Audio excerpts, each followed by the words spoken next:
Hey, this is Cold Turkey, and today we're throwing down with a special commentary on Fallout New Vegas. Instead of continuing our storyline with Cold Turkey 49 and his progress through the wasteland, we're going to take a step back and look at companions as a whole. This is user requested. I just threw it out there. Hey, companion commentary. People are like, yeah, sure. So the first thing we need to talk about real quick is I'm only going to be covering the companions in the vanilla game. I'm not going to talk about any DLC companions. The other thing you're going to notice right away is that all the companions are following me. This is because, for the purpose of this commentary, I am running a mod called Unlimited Companions. During my normal playthrough, I am obviously not running this mod because I don't have all the companions with me. But for this commentary, just so we can see kind of all the companions in action, let's just have them all here. It'll be a big party. Woo! Let's throw down some whiskey and have some fun. So we're going to go in no real particular order, and we're just going to talk about him. First companion we'll talk about is Raul Tiara. He's kind of a ghoul, mechanic, gunslinger, and I probably mispronounce his name because I don't really speak Spanish. One of the amazing things you need to know right off the bat is Raul is my favorite companion in the game. And not only is he a great companion overall from a statistics standpoint, he can do a lot of good stuff, but he's voiced by frickin' Machete. And so right there, I mean, the same guy doing the voice, that puts him over the top in my book. So yeah, Raul's my favorite companion. He's a bit tough to get because he's being kept by this sort of super mutant army, although if you're particularly sneaky, maybe you could get in there without being noticed.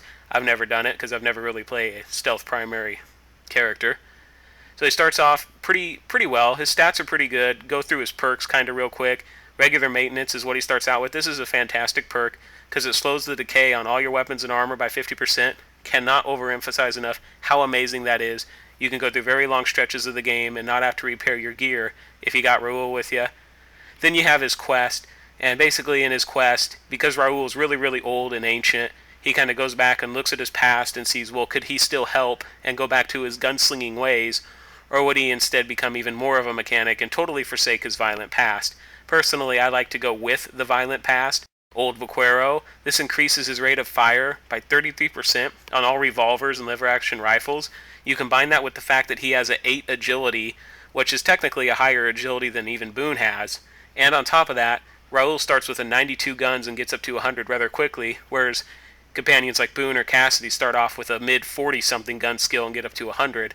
And so what you have is if you go with Old Vaquero, Raul's damage becomes disturbingly powerful, especially if you put him with something like a brush gun, which is a lever action rifle that does amazing amounts of damage on its own. So yeah, I love Raul. He's great. Moving along, next up we got Boone, former NCR sniper. You know, kind of a troubled past with his wife and things are going on with that. And he's got a pretty good backstory overall. He's fairly easy to get early on in the game. Not too difficult. Whereas, once again, we talked about with Raul, he can be a little bit more challenging to get, but Boone's not too bad. He has pretty good stats overall, although he does have a 1 charisma, so he's very unlikable. His perk is Spotter perk. Highlights enemies kind of a red while you're actively aiming, although if you have night vision, I think they highlight it more of a green, so it's easier with that. And he's a sniper, so he's got a really high guns. He's got a 7 agility, a 6 luck. He's actually, interestingly enough, guns, melee, and sneak are his tagged skills. In his conversation, he talks about how he's not really that good with up-close and personal weapons like knives and sticks and swords, but that's actually not what his character stats say. And I am pulling all these stats off of the Fallout Wiki, so if you see any errors, let me know. I've never really found any too big errors with the Fallout Wiki, although sometimes they can be a bit behind on the patches, because patches might fix certain things that they mention. It happens. Next up, we got Cassidy, kind of a caravan owner, or former caravan owner, because her caravan got smoked. She's got guns, melee, sneak, just like Boone. You know, this is another weird one, where if you go through her dialogue options, she talks about how she's good with explosives, particularly dynamite, even though she actually doesn't have the explosive skill tagged. So either she's lying, or the game designer screwed up. I don't know. Going with her perks, she's got Whiskey Rose. This is a really good perk. Depending on how high your survival skill is, you can get anywhere from roughly 2 to 6 bonus damage threshold when you ingest whiskey. Well, remember, whiskey also gives you bonus strength and bonus charisma, so this is great if you're an up-close and personal fighter. If you like to use swords, knives, fire axes, sledgehammers, super sledges, or even unique variations thereof, or maybe you're even an unarmed specialist. Either way, this is great because it really boosts your DPS a lot because strength goes into how much damage you're doing with melee, and then the damage threshold increase. Another interesting thing is, I don't know if this is a bug or if this is by design, but Whiskey, Wasteland Tequila, and Large Wasteland Tequila all count independently when it comes to applying the damage threshold, which means if you have 100 survival and you ingest all three of those things, you're looking at a 21 damage threshold bonus, plus 3 strength, plus 1 charisma, no negative effects from the whiskey. So if you've got Whiskey Rose, if you've got Cassidy, boy, you'll become an alcoholic fast. And then her quest is she discovers who has been attacking her caravans and destroying things, and you can go kind of the good guy way or the bad guy way. I like to go the bad guy way and just kill everybody, obviously. And you get Hand of Vengeance for that, which gives her plus 15% to all damage with guns. You add in the fact that she's already got a 6 agility and her gun skill can get up to 100. This means Cassidy can pump out a ton of damage. And I would actually recommend Cassidy, like I said, if you're kind of up close and personal, you like maybe super fists or gauntlets or swords or sledgehammers, I would take Cassidy because Whiskey Rose makes you so powerful, and then she becomes a very powerful backline fighter with guns. Give her a really powerful gun, she'll be blowing stuff away. Next companion we'll talk about is Veronica, sort of a Brotherhood of Steel rebel. She's got unarmed, energy weapon, and science. Those are kind of her tag skills. She's pretty strong, pretty endurant, and she actually has a fairly good agility. Her perks are Scribe Assistant, which makes her a walking workbench. Great for building things when you're out in the middle of Mojave, but in all honesty, you can probably just quick travel somewhere that has a workbench. And then when you go through her quest is basically her trying to convince the Brotherhood that their ways aren't good enough anymore, and she's really trying to get them to sort of join into the future of the future, that they're doing things sort of backwards and they're too strict. And you have two choices at the end of this quest, to have Veronica leave or have Veronica stay with the Brotherhood of Steel. I prefer to have her leave. Not only does it give you Causeless Rebel, which in my opinion is a superior perk, but on top of that, it lets you kill a ton of Brotherhood of Steel and not lose any karma with the Brotherhood of Steel, which means you can loot all of them and take all their power armor and their great weapons and everything like that. So I like to go with Causeless Rebel, plus 30% attack rate with unarmed. Really makes Veronica a good frontline fighter because she comes with the ability to equip Brotherhood of Steel power armor right when you get her. You can find a lot of Brotherhood of Steel power armor sort of littered around the wasteland if you know where to look, but your character can't equip it because you don't have power armor training.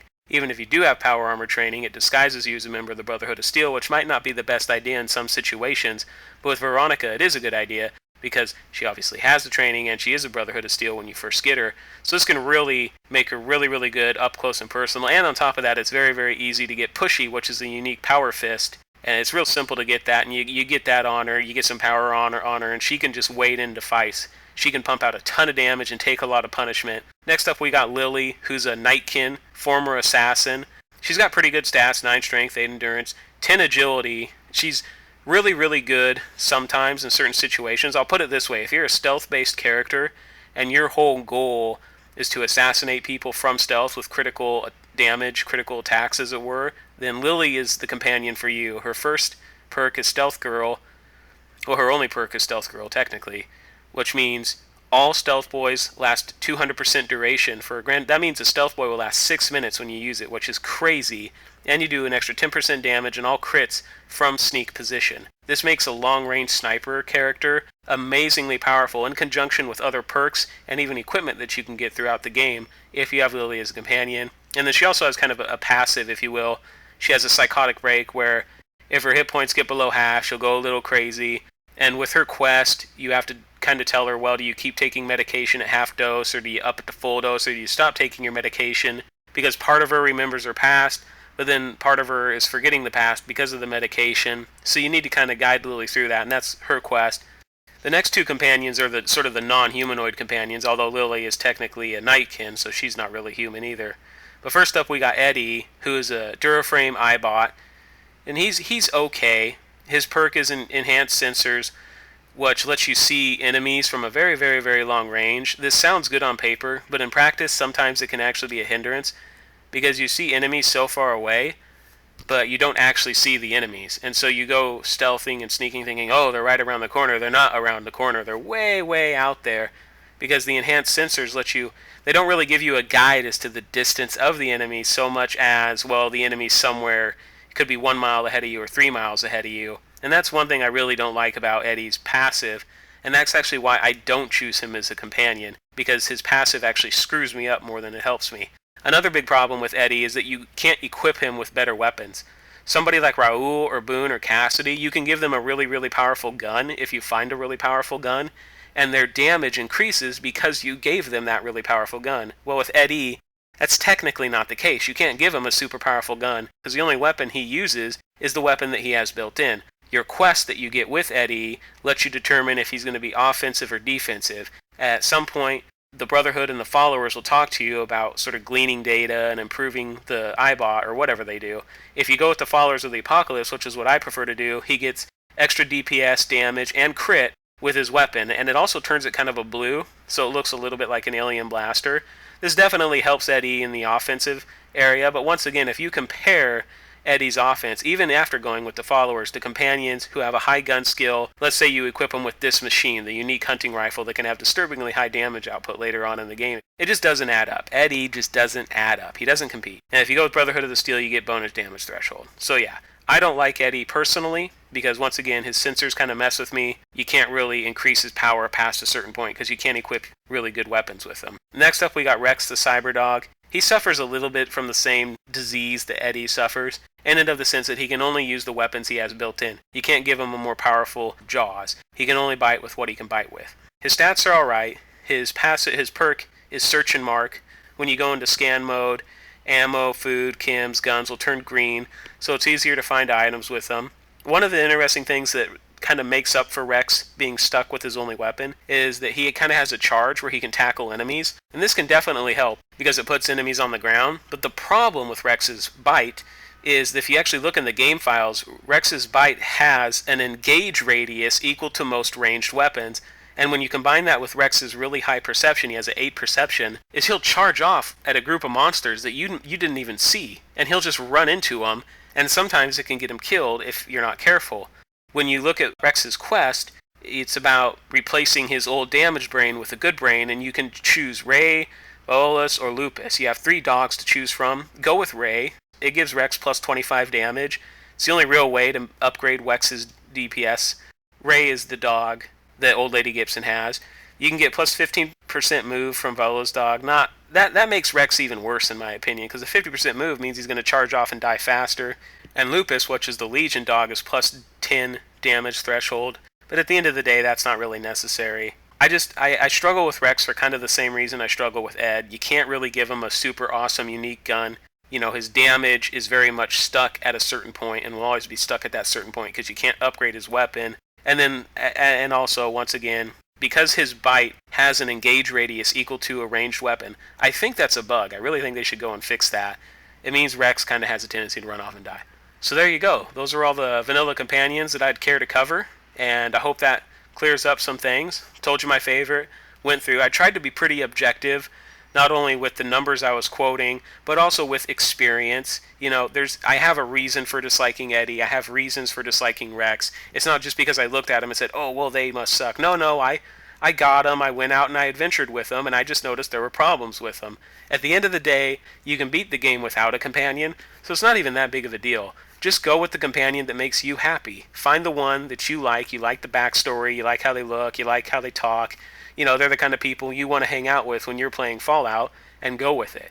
Don't worry about it, and maybe you want to have no companions. You want to really grit it out. You want to play very hard difficulty, hardcore mode, no companions. Woo! Boy, let me tell you, that's a challenge, because there are some fights that are really difficult without a companion. Deathclaws. But yeah, you can do pretty good even without them. So just go with whatever's your favorite, but hopefully I've been able to throw down a little bit of edumacation, and you're all a little bit wiser when it comes to companions. This is Cold Turkey. Thanks for watching.